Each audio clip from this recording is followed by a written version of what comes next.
Well, Spain's Prime Minister has doubled down on his criticism of the attack on Iran by the US and Israel, warning the conflict risks playing Russian roulette with the lives of millions. Pedro Sanchez was responding after US President Donald Trump threatened to cut trade with Madrid over its position on the conflict. Tensions between the two NATO allies have risen after Sanchez described the bombing of Iran as reckless and illegal. This is yet another strong position from the Spanish government since the beginning of the war in the Middle East. Spain is rejecting all flights involved in actions related to the operation in Iran, including refueling aircraft. The United States acted like it could bomb first, pressure allies later, and still expect the old Atlantic order to fall into line. But when the moment came, a series of European states, some inside NATO, one outside it, did something that matters far beyond this war. They said no. No to automatic complicity. No to blind obedience. No to the idea that alliance loyalty means surrendering law, sovereignty, and judgment whenever America demands it. And that is why this story matters. Because this is not just about airspace, it is not just about military bases, it is not just about overflight permissions. It is about whether the rule of law still means anything when the most powerful state in the world tries to turn its partners into accessories after the fact. It is about whether countries still have the courage to speak truth to power when the power in question is the United States. Let's start with the simplest truth. There was no blanket European or NATO-wide ban. That is important. The story is more serious than the slogans because it was not one dramatic collective rebellion. It was a layered refusal, country by country, government by government, each one drawing its own legal, political, and strategic line against being pulled into the American-Israeli war on Iran. That makes it more significant, not less. Because it shows independent judgment spreading across the alliance system, not a single choreographed block move. Spain's line was the clearest. Madrid first denied the use of the jointly operated Rota and Moron bases for war-related operations. Then it went further and closed Spanish airspace to US. Military aircraft involved in attacks on Iran. Spain's government said openly what too many others preferred to soften. This was a war it saw as unilateral, reckless, and contrary to international law. Pedro Sanchez's government did not hide behind ambiguity. It did not pretend this was merely a scheduling issue. It made a political choice and paid the price of saying it aloud. Italy took a more legalistic route, but the meaning was still the same. Rome denied U.S. aircraft permission to use Sigonella in Sicily for operations tied to the war because Washington had not secured the required authorization. That matters. Italy did not say America may do whatever it wants because it is America. It said, there are procedures, there is sovereignty, there are rules, and you do not get to skip them because you have bombs in the air and urgency in your voice. France drew an even sharper distinction. Paris refused to let French bases be used by American aircraft if they were taking part in attacks on Iran. It also refused overflight support tied to the transfer of weapons for the war. But France left narrow room for something else, genuinely defensive support tied to allies under threat. In other words, France was saying no to offensive complicity while preserving a legal and political line around defense. That is what sovereign judgment looks like. It is not passivity. It is not surrender. It is the refusal to let alliance discipline erase national responsibility. And then there is Switzerland, not a NATO member, not inside the Atlantic Alliance, but still central to the story. Bern rejected 2 U.S. overflight requests related directly to the Iran war while approving others that were unrelated to the conflict.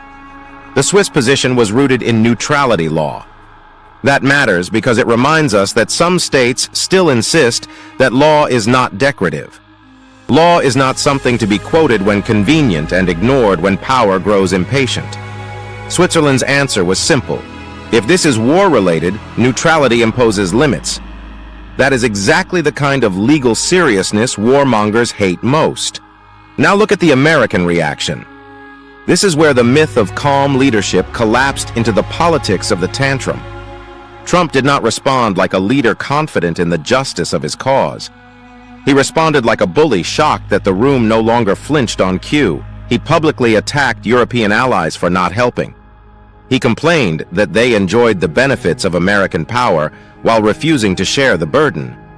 He turned his anger not only toward individual governments, but toward NATO itself, declaring that the United States does not have to be there for NATO, after European allies refused to support the war and help open the Strait of Hormuz on his terms.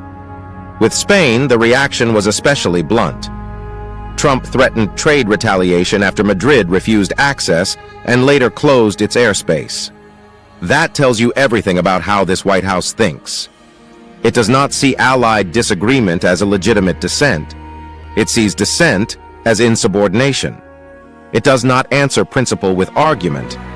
It answers principle with punishment. That is not diplomacy. That is extortion wearing a suit. With France, the tone was different, but the resentment was the same. Trump accused Paris of being unhelpful. France answered that its position had not changed and that Washington had no reason to be surprised. Again, the lesson was obvious. The United States acted as if consultation could be skipped, but support would still be owed. And when support did not come, it acted offended. That is empire logic. First, bypass your allies. Then, when they refuse to validate the consequences, accuse them of disloyalty. At the NATO level, the reaction was even more revealing. This was no longer just a quarrel over flights and bases. It became a crisis over the future of the alliance itself. Reuters reports that Trump's fury over Europe's refusal to back his Hormuz strategy has pushed NATO into one of its sharpest internal crises in decades. He openly questioned the value of the alliance, while officials around him warned that Washington would remember which states failed to help. That is not the language of partnership. That is the language of a power trying to convert dependency into obedience and becoming unstable when it fails. And then came the pivot. The threats did not work. The insults did not work. The pressure did not produce submission. So Washington turned to something it should have started with if it had acted lawfully and strategically in the first place: diplomacy. Marco Rubio traveled to France to meet G7 foreign ministers and discuss Ukraine, Iran, and the broader fallout of the war. Read that carefully. After the bombings, after the outrage, after the coercion, after the alliance strain, now comes the diplomatic repair mission. Now comes the selling of war aims. Now comes the attempt to recover political buy-in that brute force could not secure. That is one of the clearest admissions in this entire crisis. If the United States were truly leading from a position of legitimacy, it would not need to send Rubio to stitch together support after the fact. If the cause were as obviously just as Washington claims, allies would not need to be courted back into the room. Rubio's trip means one thing above all. The White House discovered that military escalation is not the same as coalition leadership. It can strike targets. It can move fleets. It can issue threats. But it cannot automatically force skeptical allies to morally adopt the war it chose. And then there is the South Africa question, because even the guest list for the next G7 summit now carries the smell of coercion. France invited India, South Korea, Brazil, and Kenya to the June summit, not South Africa. Pretoria says it was told the United States had threatened to boycott if South Africa were invited. France and Washington deny that. But the allegation alone reveals how the politics of inclusion now work. Who gets welcomed into the room, who gets edged out, and how alliance diplomacy becomes entangled with ideological discipline. Even if the threat was never formally issued, the fact that South Africa believed it plausible tells you something profound about the current American method. So what does all of this mean? It means the old order is weaker than it looks. For decades, the assumption was simple. America leads, Europe hesitates, and eventually Europe adjusts. But this war is exposing a different pattern. Countries are still afraid of American retaliation. They are still economically entangled. They still depend on American security in many ways. But they are no longer willing to pretend that law disappears when Washington is impatient. They are no longer willing to automatically bless every war launched in the name of strategic necessity. And that matters far beyond Iran. Because once countries rediscover the courage to say no, the entire architecture changes. NATO becomes more conditional. The G7 becomes less automatic. European sovereignty becomes more serious. Middle powers begin to test distance. And Washington is forced to learn a lesson it has spent decades trying to outrun. Power without legitimacy produces resistance, not loyalty. That is why this moment should be remembered carefully. Spain, Italy, France, and Switzerland did not all act for identical reasons. One spoke more openly in the language of illegality, another in the language of authorization, another in the language of sovereign distinction between offense and defense, another in the language of neutrality.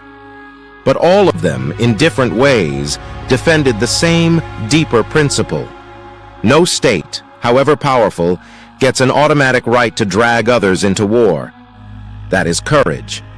Not because it is easy, not because it is cost-free, but because it risks pressure, insults, trade threats, and political retaliation from the most powerful state on earth. And yet they did it anyway. That is what speaking truth to power actually looks like in the modern world. Not speeches alone, not hashtags alone, but decisions, denials, boundaries, a refusal to let threats rewrite law. And that is the real message of this crisis. Trump failed to bully everyone into submission. He discovered that even allies have breaking points, that even dependent states can resist, that even in a world ruled by force, law still matters when governments are willing to defend it. The future of global order may well depend on whether more countries find that same courage. Because if the rule of law is to survive, it must survive precisely when dictators, strongmen, and warmongers say it is inconvenient. Not after the threats, not after the wreckage, not after the victims are buried, but in the moment.